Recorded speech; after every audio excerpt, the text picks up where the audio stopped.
What's going on, everybody? Hybrid, welcome back to the Grow Show, the best grow show on planet fucking YouTube. Back in the cut with the DWC V6 series with the Spider Farmer SE7000 dope ass LED light installed. This thing is kick ass. I really like it. I'm thrilled that it has a wider range of dimmability compared to the previous unit, which is it's a big help, especially when you're working on smaller projects. And it still goes all the way to the top. If you want to really go full throttle, it can do that for you too. So you'll notice that I have installed a Blue Lab Guardian meter right down in here, and we're running at 420 ppm. Don't ask me why the temperature says 58 degrees and 6.2 pH. I did a water change, so we're roughly, the last video I told you we're roughly 14 days. So we're just over 14 days, like 14 to 16 days, from transplanting these. They've grown a lot. I've thinned them out. I've topped them. So I'm basically waiting for the left side to kind of give me a signal to whether or not I'm going to push forward with them. I'm really trying to remain optimistic here, and I know I can get them to bounce back. But time is of the essence. While I have the ones on the right doing really well, I have the ones on the left really struggling, and they're at two opposite sides of the spectrum. So what I've done and planned for is taking the liberty to go ahead and put some of our clones over here, actually all of them, between solo cups and just some random cups that I had laying around, burn some holes in the bottom with a heating iron. And works really great. If you don't know how to do that, check it out. It's in one of my last videos. And then I got some oddballs sitting over here, just kind of not sure. That's kind of the runt of the litters sitting over there. I'm going to do something with them. They're still highly capable of producing. They're just probably going to take a little more time because, again, they're a runt of the litter. The cream of the crop is over here on the right.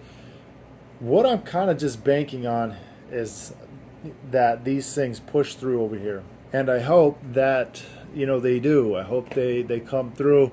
But if they don't, I still have the cocoa plants over here on the right to kind of push through really fast. At least if they're not growing, I needed some place to put them. There's always that time frame that you're working with with your garden. You can only push so far with the time. You can only stretch it so far before things start to take a drastic turn towards the dirt. You know what I mean? So I don't want to push it too far with the clones. That's why I went ahead and transplanted them, keeping them on the side. 6 of those, my intentions are to set up another grow, exactly what you see right here, but a little bit different, slightly different. It's going to be cocoa. It's going to be 6 plants. It's going to be a Spider Farmer SE7000 light. The only difference is it's going to be cocoa, and it's going to have a 5x5 tent. This is a 4x4. And it's going to have the older model SE7000. It's going to be really interesting to watch both series back to back between Coco and DWC. New SE7000, following the new SE7000. So we're going to see what happens. I'm pretty excited about that. I'm also considering starting a little breeding project over here off to the side. Not here in this tent, and in another tent. So theoretically, I'm looking forward to starting 2 more tent projects. And the reason why I'm moving with these tent projects is I just think they're just so much more practical to move forward with and growing and shooting content, because I could do all kinds of things in a tent. You know what I mean? I could set up 12 tents in a garage or in a shop, 20 tents in my shop. I could set up 4 tents in a bedroom and shoot different things. So the whole point here is to spread get a wider range of material and for you guys to view within a shorter time frame. Instead of it taking years, I could have multiple projects going on at one time, spread out between a series of tents. So with that said, I still got these babies over here on the Spider Farmer heat mat. It is working perfectly. It couldn't ask for anything better. I'm loving that thing. I'm loving the new SE7000, Spider Farmer SE7000 light. If you don't know anything about the new SE7000, I'll leave a link in the description below. Click that button. I leave a link in the description for everything that you see in this tent. All the tools that I use, all the meters that I use, the trays, the domes, the fittings, the sterilizers, everything that you see in this tent and more that I use in my growing room, and it's sitting on my tool shelf, is in the description below. So if you don't know much about the Spider Farmer SE7000 Series Lite, the new 2022 edition, click on that Amazon link in the description. It'll take you right to it, and you can read all about it. So without further ado, if you want to see a demo, an unboxing demo, click back to the last videos and you can watch that too. I already got that video up. Or excuse me, I did say in the last video that I was going to give away my old SE7000, which is only 9 months old. If you look back on the videos, I've only been using it 9 months.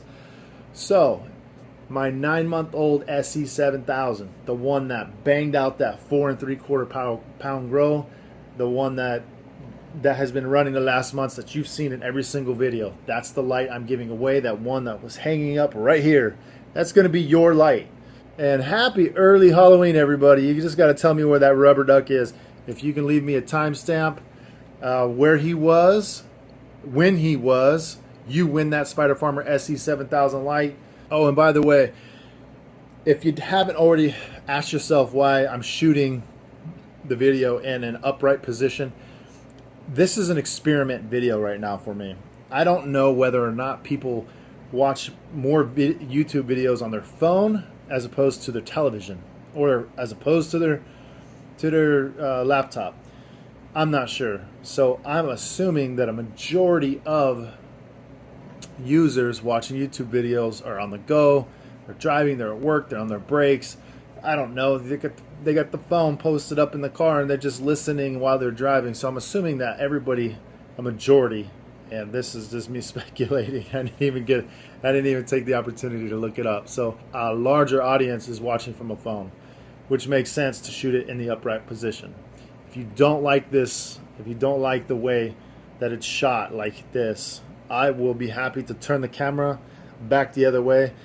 The benefit in shooting in a frame like this, in a vertical frame, is you can view it on your phone, and it's a full frame on your phone. You don't have to hold your phone sideways in a funky manner, and you can see the entirety of the grow from top to bottom, the light all the way down to the bottom of the DWC container, all the controls and the equipment that I'm using, how big the plants are. You can just see a lot more within the frame. And ultimately, this is the frame that I'm trying to shoot. This is a vertical tent. I'm not trying to shoot, you know, a 6-foot tall canopy by 12 foot, you know, on a 12-foot wall. So which that would make sense to shoot in a horizontal position. So let me know in the comments down below which you prefer me to shoot in. You want me to shoot in a vertical position so more viewers can view it on their phone and it's just more comfortable, or do you watch more of the YouTube videos on your computer and your TV? You let me know. Drop your comments in the box. Looking forward to hearing all the rubber ducky stories. All right, guys, don't forget, you got to find that rubber duck. Boop, boop. Happy early Halloween from Spider Farmer. This is from Spider Farmer, guys. Only on Hybrid. Peace.